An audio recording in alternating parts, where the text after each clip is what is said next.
Hey everyone, and welcome to my new series on set where I'm going to be taking you behind the scenes and showing you the full process behind a photo shoot. So let's get going.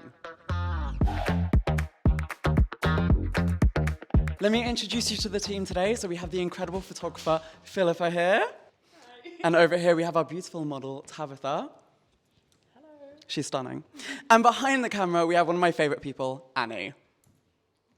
When it comes to the makeup, I like to start with a nice fresh base, so I'm going to do my skincare routine, and this is my go-to version. I love to start out with a toner because this is really going to get the skin going. It's going to act as your first layer of hydration, really penetrating deeper into the skin, and that's really key for a longer lasting makeup look. After toner, I really like going in with a serum, and this is one of my favorites, is the Lancome Genifique Ultimate. This is going to really hydrate the skin and be that boost of hydration underneath. One of the things that I really like about this serum is that it doesn't leave your skin looking oily or too glowy. It really sinks into the skin and kind of gives you that glass skin look. A top tip for an everyday makeup look is actually mixing a couple of drops of this into your foundation. To pair with the Genifique Ultimate, I'm going to go in with the Hydrozen Cream. And I like to use this as a slip for the facial massage that I'm going to go in with. And if you know me, I love doing a facial massage on all my clients. This is really going to get the blood going and the face ready for the makeup. Not only is this a nice little treatment for the model to have, but it's really going to start waking up your skin. And that's so important, especially when it comes to modeling, because you want those muscles to really get moving. Now that the skin prep is done, I'm going to go in with my By Mario Soft Sculpt Serum. This is going to act basically as bronzing drops. I really like this product because you can use it for a lot of different things. On one hand, you can use this on the everyday, and this is just going to lightly even out your skin complexion, or you can use this underneath your makeup as a base illuminator. Whenever you see those celebrities with that glow from within under their makeup,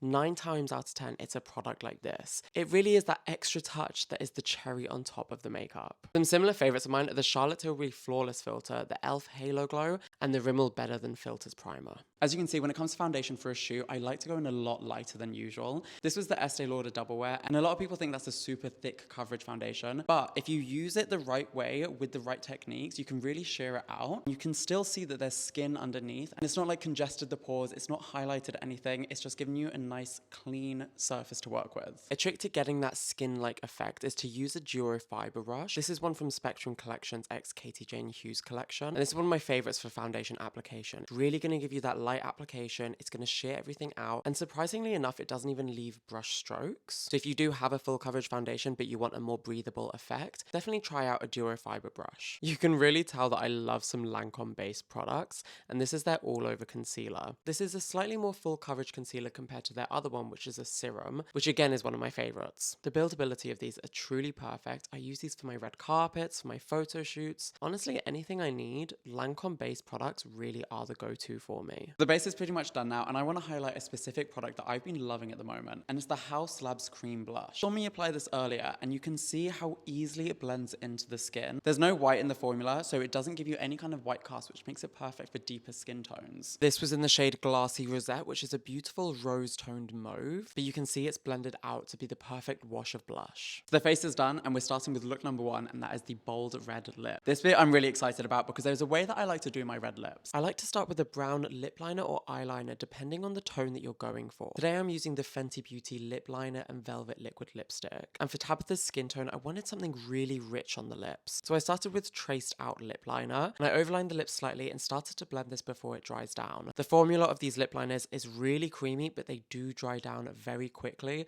so you do have to move a bit fast. I like to feather it out with a brush whilst I'm lining, and that means it will blend into the lipstick a lot easier. For the shade of lipstick, I'm going in with the MVP Velvet Liquid Lipstick, and these are such an interesting formula to me. They have this powdery texture to them, but the final look is very soft and velvety. They are some of the most opaque liquid lipsticks, and they don't dry out your lips, which is such an added bonus. Hi guys, we're done. This is the final look. We're gonna zhuzh up the hair, and we're gonna start shooting. Let's go. You on my mind a lot, don't need no time, watch. I don't know how I got you in my pocket spot. Yeah, that's babe, need you every day. You like my oxygen, make it seem like the barging down. Got my heart no barging in, from the bed to the floor to the couch. Might wake the neighbors up, break you in then break you out. In the end we gon' make a child, then we gon' hit the shower. Part 2 we don't need no pause. You with Misty, we gon' get tipsy, don't need a power shot. Copy my steel. Face the fact that ain't no cap, I'm real. Ain't no cap, I'm real. The plastic bars tryna copy my steel. Wow. Copy my Down steel. a little bit more. Shoulder a little bit to the side.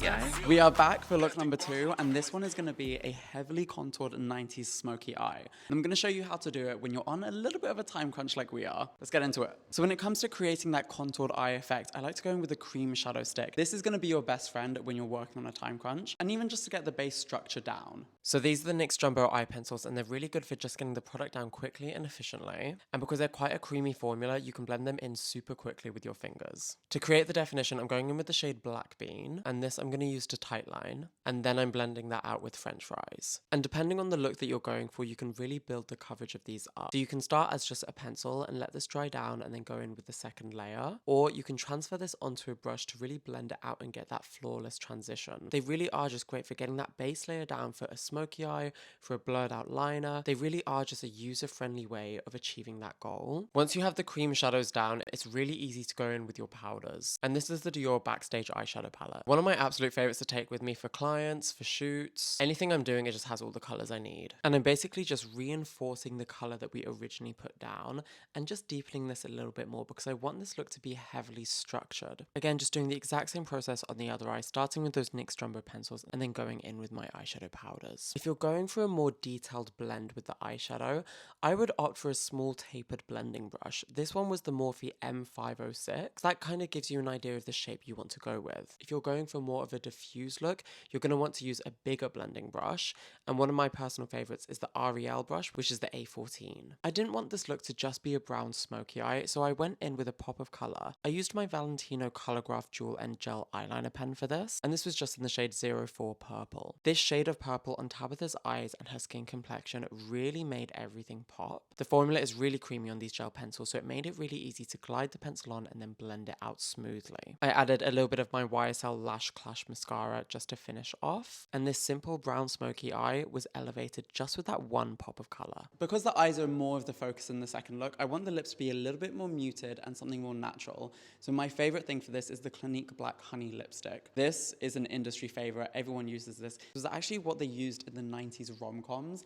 There's one scene of a movie with that one actress, and she uses, if you know, you know.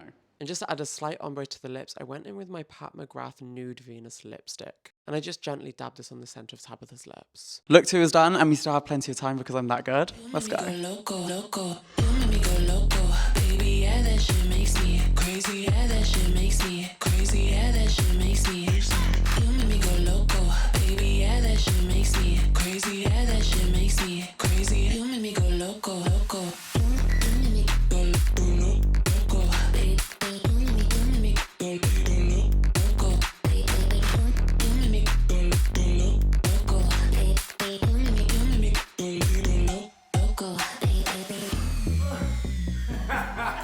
That's a wrap. See you in the next episode.